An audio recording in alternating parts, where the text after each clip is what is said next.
Let's take a closer look at the Scream 4 Sound Destruction Unit. We've seen the Scream 4 in a couple past videos, so you already have an idea of what it can do, but let's go into a little more detail now. There are three sections to the Scream: a damage section, a cut section, and a body section, and then an overall master control. And like the Reverb unit, there is a patch browser that lets you browse different Scream patches.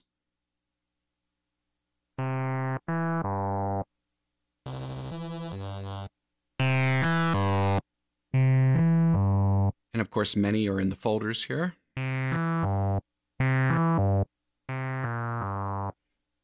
Each one of the three sections has a power light.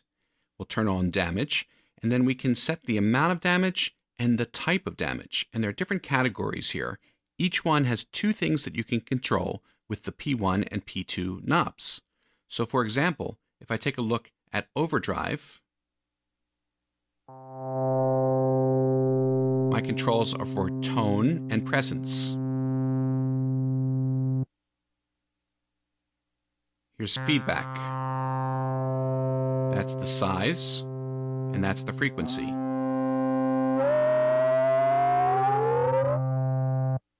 You can get some monster noise out of this thing. Here's digital distortion, resolution, and rate.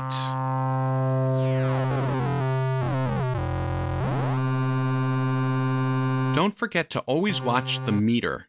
You don't want to see that in the red. If you do, either your input is too hot or you need to lower the master control on the Scream. Then we have a cut section where we can boost or lower 3 frequency bands.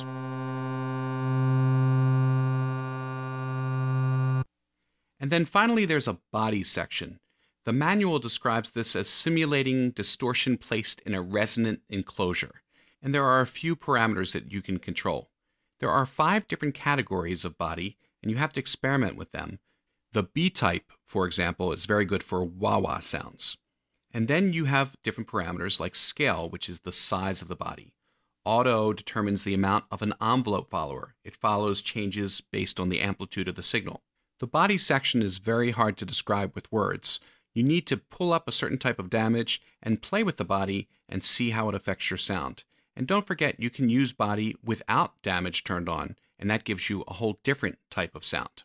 And finally, there are quite a few parameters that you can automate from the back of the rack, so I encourage you to explore the Scream 4 Sound Destruction Unit.